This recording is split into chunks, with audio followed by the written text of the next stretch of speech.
Yesterday, I went on a Radio 2 Funky, Leicester, with Ade and Ifuashi, and we were talking about menopause and perimenopause and all things to do with women's health and hormones. And I was listening back to it today while I was getting ready, and I heard myself say something and I cringed so hard. The sentence was, like the hysteria epidemic. The hysteria epidemic wasn't an epidemic. I used the wrong word for sure, but I was trying very hard not to swear, because I often swear like a sailor, especially when I talk about those subjects. And normally I would say the hysteria, something else, like bullshit that we had in the past or whatever. So it really cringed me out when I heard myself say it. But it's important, and I'm just going to explain. So have you heard the word hysteria, like hysterical? She's hysterical, the hysterical woman. I'm sure that you would have heard that. Where that comes from, so hysteria comes from the Greek word hystere or hystera, and it means womb. It literally means womb. So in ancient Greece, they had this idea that the womb was a wandering womb. It was like the animal inside the animal, and it could move around the body. And when it dislodged itself and moved around the body, it caused the woman to be irrational, emotional, angry, or whatever. That was in ancient Greece, so that's centuries ago, right? But the medical kind of idea around women's emotions always sort of stayed the same. So by the time we got to like the 18th century and the 19th century, particularly the Victorian era, there was this idea of the hysterical woman, and that was considered a medical issue. It was considered a psychological issue, and women would be put into institutions. They would be labelled hysterical, diagnosed as hysterical, and then put into institutions. But the criteria for being hysterical a lot of times was simply just operating outside of the expectations that was placed upon her, or like not coming across emotionally stable or having a feeling. Women were supposed to be contained, rational, not emotional, unmoved, and they were supposed to just love the role that they were given as wife and mother, even though they had no choice over, very little choice over what their lives looked like. And there were very little choices for women then. But if a woman was to push back at that, or not push back at that, but kind of like maybe snap because she didn't like the life that she was living, she would be labelled hysterical and then put into an institution.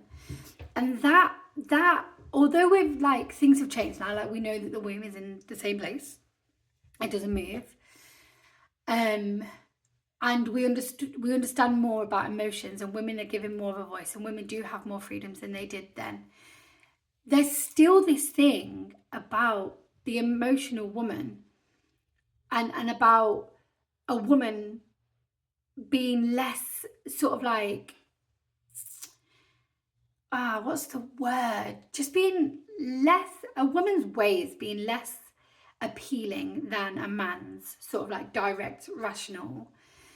And the menstrual cycle, because we see that kind of the menstrual cycle does have an effect on hormones, it does have on emotions, it does have an effect on rationality, it does have an effect on frustration, anger. Like it brings about these inner experiences for women. We know that there's a link there, but the problem is the idea that that's a problem, because it isn't a problem. Because what it's doing is it's showing you where there are things that are that might not be quite right. Okay, so the menstrual cycle, the womb, like it does affect the way that women present, but it's not a problem the way that women present. What we need to do is understand the gift that the menstrual cycle gives us and what emotions mean. what it means when you feel sad, or what it means when you feel angry or frustrated. Because during the luteal phase, when this generally comes online for people, our emotions might be heightened and the intensity might be enhanced. But the problem is this idea that it's because you're in your luteal phase, or because you're in that part of your menstrual cycle, because you're due on your period, that you're being hormonal, being emotional, instead of, what have I been ignoring all month that I now don't have the capacity for, that's making me feel more emotional, more anger? And it might not be something that's present. It could be something historic that you've not dealt with. It could be like literally just feelings of being unsafe, feelings of having too much on your plate. Like, there's so many things that could influence that part of the cycle to make you more emotional or more angry or more frustrated or whatever it is. But with this old narrative, oh, she's just being hormonal or she's hysterical, we're not addressing the reality. So we need to shift it and stop sort of like blaming the cycle, and start thinking of what is coming in from the external, what is like environmental or societal that's impacting your thoughts and feelings, or what are you ignoring that's impacting your thoughts and feelings? Because we know now that the environments that people are brought up in and the environments that people live in day to day affect mental health. Emotional health and mental health, they're the same thing. It's not like head and body is separate. Head and body, it's together, it's one thing. Your mind is all of this. And so it's really important to acknowledge that and think and take it seriously, and know that outside influences affect the inside experience, and then start working with that. So when I heard myself say the hysteria epidemic, or whatever it was that I said, what I was pointing to was a time when hysteria was used as a thing, but it didn't come from inside the woman. It wasn't an illness or a disease. It was an experience that women were having that medicine labelled as a medical issue or a psychological issue, when really it wasn't that. It isn't that. It does affect the body and it does affect the mind, but there's so much more at play. Like, it's so much more layered than that. And I just really wanted to talk to that, because yeah, I heard it and I was like, oh, but then I thought this gives me a great opportunity actually to talk about it. And I think maybe talk about it a little bit more, because it's really important. Like, now we know about things like PMDD, we know about PMS, we know about premenstrual exacerbation of like pre-existing mental health conditions. We know now that women are living with things like endometriosis, and it takes years and years and years to get a diagnosis. Think of that effect on a person's mind and emotions and anger and like levels of frustration. And then think about the fact that women have been historically gaslit. It's so recent that this has become public knowledge and people are taking it seriously. So it's normal and natural when you think about it like that women would be frustrated and be angry and be emotional and get hysterical in a doctor's office when they're trying to be heard, but they're getting completely gaslit and it just being brushed off as like, oh, well, it's just a period. What are we going to do? Do you know? So it's normal when you think of it like that. But when you think of the story that we've lived through, this goes centuries back. When you think of the story that we've lived through, you can see how the lingering of that is still in the like collective mind. And we need to talk about this more, and we need to start adjusting things. We can start by adjusting ourselves. I take myself so seriously in my luteal phase now. Things come up, like I'll get emotional, I'll get angry, like I'll lose my words. I'm in my luteal phase now. I'm actually due on today or tomorrow. and I can feel it in the way that I'm communicating and stuff like that. Like I'm buzzing, but not in a good way. But I've done a lot of work to be able to override that, not override it, but work with it and accept it and find, yeah, just know myself and how I feel in this phase. So now I can do my life in a way that I couldn't before. Absolutely couldn't. And that comes from taking myself seriously in the luteal phase. Like, I was diagnosed with PMDD. I say that all the time because it's something that's happened. But since then, what presents in my luteal phase has changed. Some months are really quite difficult, but lots of months are better than like my history of luteal phases, when I used to burn the world down, when I used to get really angry, when I would smash my flat up because I couldn't control my emotions, and there was nothing to anchor that into. I didn't understand what was going on. Now I will just stop and drop. Like, I literally just stop and sit down and be like, okay, what's going on? I'm feeling this anger. Where's this coming from? Do you know? I write it down. I look at what the month's been like. I'll do my body literacy, which is basically just make a note every day. Mind, how have I been thinking today? Have my thoughts been useful? Have they been not useful? Have they been light? Have they been dark? Have I been hating people in my mind? Have I been hating myself in my mind? Or have I been really nice and kind and been like smiley or whatever? Like, your mind, body, how's my body felt? Have I been aching? Have I been, how's my hip been? My knee been? Whatever it is. And that's even down to like your eyes and your vision and things like that. So your mind, your body, your spirit, have I been energetic today? Have I felt like quite insular today? Have I felt like peopling? Have I felt like hibernating? Whatever. Mind, body, spirit. Spirit is your energy. Like, think about your energy levels. Mind, body, spirit, emotions. What's my emotions been like today? Have I been on the brink of a feeling that I've not been expressing? Anger, anxiety. Felt like something just like moved past my vision, and that was like a bit weird. Anxiety. Have I felt happy? Like, whatever. Mind, body, spirit, emotion, communication. This is something that I've just added. Have I felt able to communicate today? Oh my God, I can't believe I've only just put this into the body literacy thing, but communication is so important. Our ability to communicate fluctuates throughout the month if you're a menstruating person. And so how have I been able to communicate today? Have words flown easily? Or have I been like reaching for the right word? Have I felt able to address conflict? When I've been in situations where I felt like I needed to use my voice, have I been able to do that? Yes or no? So these things, paying attention to them daily, really does help. Oh, and then environment. So what has been going on in the environment? Has it been stressful at work? Have I been in like a crunchy situation that I've found difficult to navigate? Because anyone would find it difficult to navigate, you know, just like these live things that are hard. We're humans, we're in the world. Things are difficult.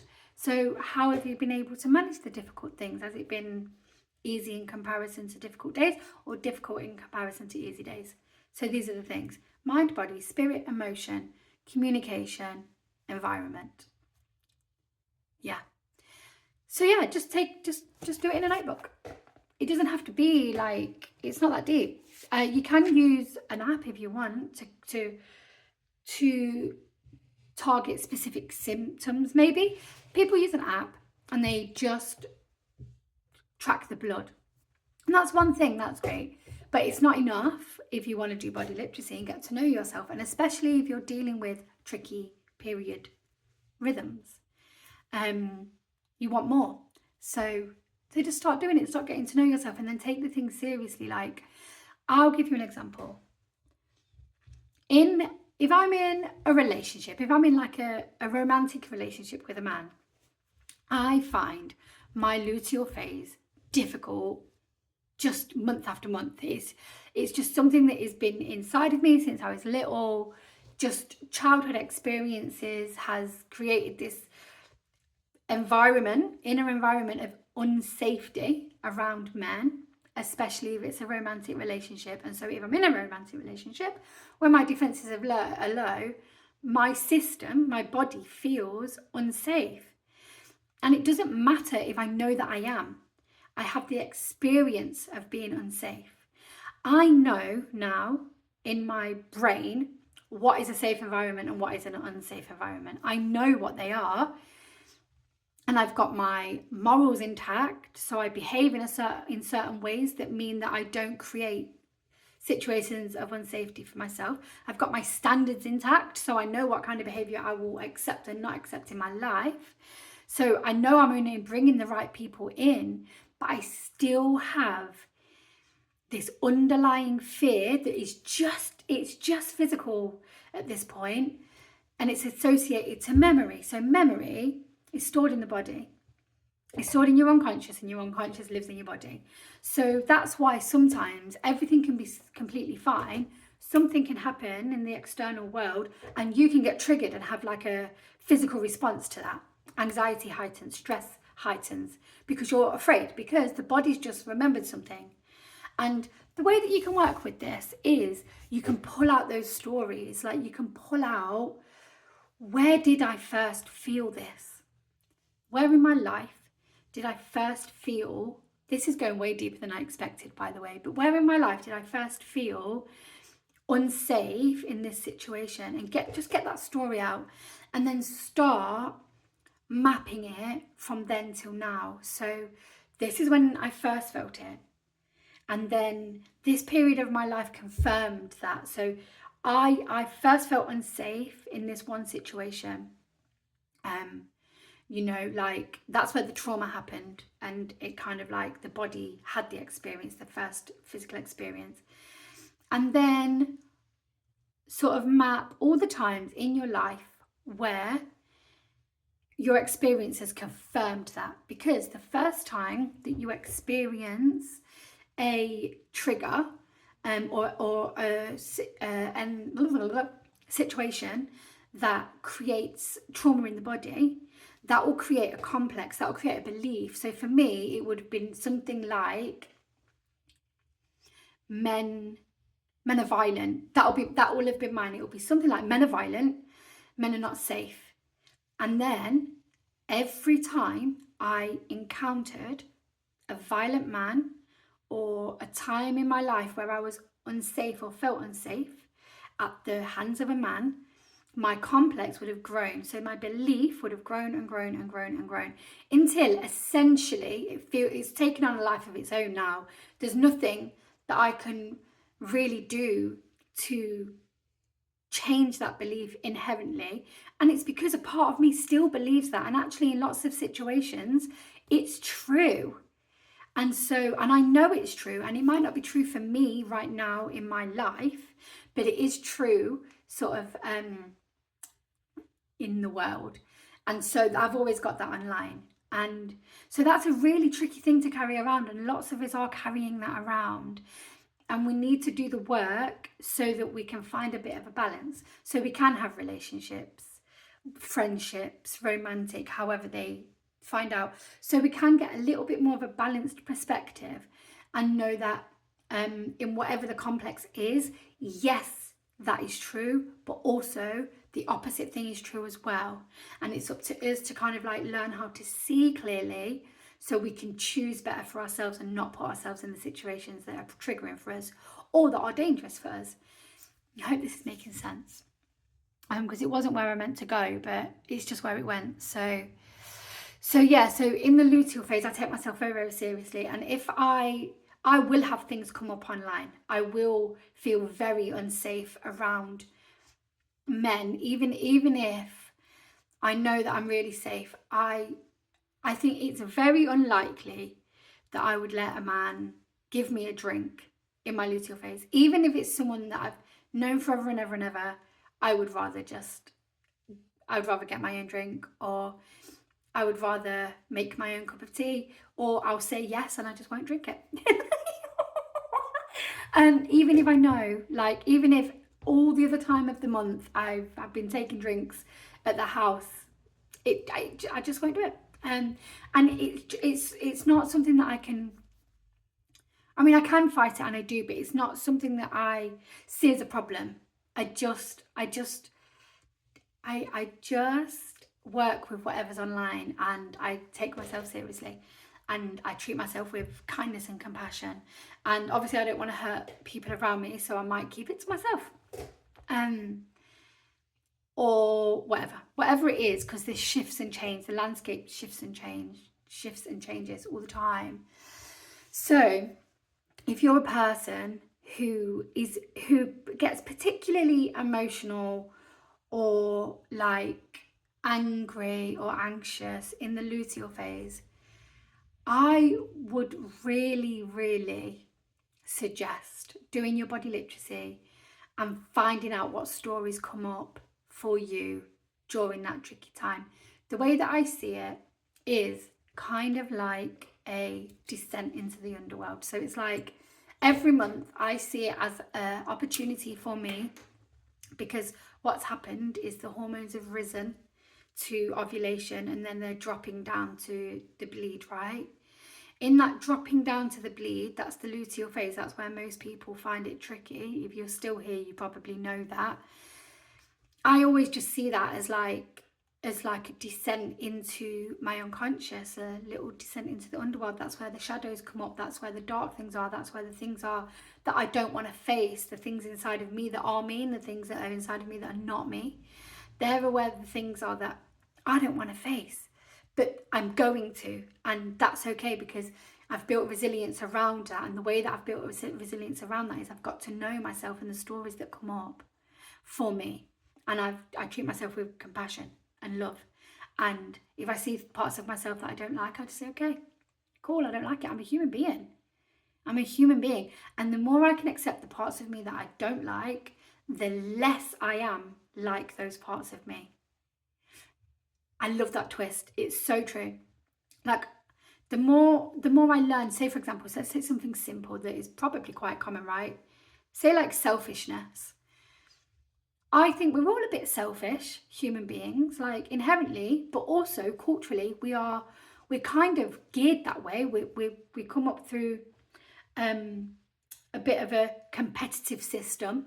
Girls are put against themselves from day dot, like got to be pretty, got to be dainty, got to be all the things, because you need to be chosen by a man, and if you're not chosen by a man, like, oh, that comes from this old world sort of like thinking. It's not present anymore really, but the story's there. And so we come up through like a competitive environment, and then we're then encouraged to be like hyper individual, hyper sort of like for yourself, go get what you need, and we're very sort of like given the vision that stuff is the thing that we need, and really it's not. It's really not. And so yeah, and so because of that, I've totally lost my thread. But yeah, I'm just gonna have to stop. I think I'm just gonna have to say thank you for listening. If anyone's got any questions, please send me the questions. I was saying on the radio show yesterday, like, bring back the agony aunt. Where is she? I will be her. Call me emotional labourer, Auntie Shah. Do you know? Here with the questions. Yeah, I'm just gonna have to leave it there because I've totally lost it. But you know, I expect that, and this is the thing, right? I expect that because I'm like on day 28, day 29 today. And so I know I'm going to lose my words. In the past, I would have just deleted that. I can't do it. I can't do it. Just deleted it. Hated myself. And I won't. I'll just post this because it is what it is. Do you know? And if there are any questions, great. And if someone can see where I've lost my thread and they're like, oh my God, I really wanted to hear that, then they'll tell me and then they can hear it or something like that. Okay, peace.